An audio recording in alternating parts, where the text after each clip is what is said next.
Hello बच्चों, आइए इस प्रश्न को पढ़ते हैं। यदि बोला जा रहा है कि आवेशित संधारित्र की प्लेटों के बीच की जो दूरी है उसको हम बढ़ाएं तो उनके बीच विभवांतर पर क्या प्रभाव पड़ेगा। आइए इस प्रश्न के मुख्य अवधारणा की चर्चा करें। मुख्य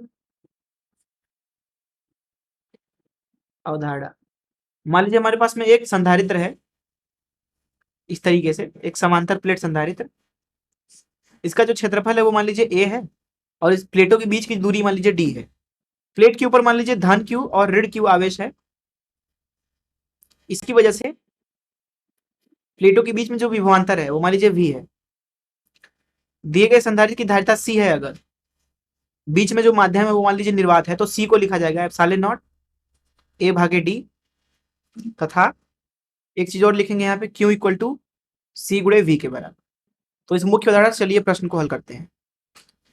मान लीजिए हमारे पास में संधारित्र है, इस तरीके से है संधारित्र, इस तरीके से। इसके ऊपर धन क्यू ले लीजिए आवेश, इसके ऊपर ऋण क्यू।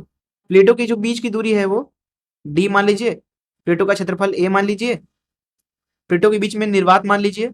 तो इसका जो धारिता होगा सी, उसको लिखा जाएगा एप्सिलॉन नॉट ए भागे डी के बराबर, तथा प्लेटों के बीच में जो विभवांतर है वी बोल देते हैं उसको, तो वी को लिखा जाएगा क्यू भागे सी, क्यू भागे सी मतलब एप्सिलॉन नॉट ए भागे डी। तो ये आ रहा है क्यू डी भागे एप्सिलॉन नॉट ए। प्रश्न में बोला जा रहा है कि उन दोनों को हम क्या कर रहे हैं, दूर बढ़ा रहे हैं। दूर बढ़ाने का मतलब है कि डी को बढ़ाया जा रहा है। इस अवस्था में विभव जो है वो भी सीधे सीधे बढ़ेगा, क्योंकि एप्सिलॉन नॉट और ए तो नियतांक है और क्यू भी नियतांक है। क्यू क्यों नियतांक है, क्यों यहाँ पे क्या है, नियतांक है, नियत है। ऐसा इसलिए है क्योंकि यहाँ पे धारा शून्य है। धारा क्यों शून्य है, क्योंकि संधारित्र को बाहर किसी और चीज से जोड़ा ही नहीं गया, परिपथ बंद है ही नहीं, इसलिए डी बढ़ाएंगे तो सीधे सीधे विभवांतर भी प्लेटों के बीच में बढ़ेगा। मैं आशा करता हूं कि आपको इस प्रश्न का हल जरूर समझ में आया होगा। धन्यवाद।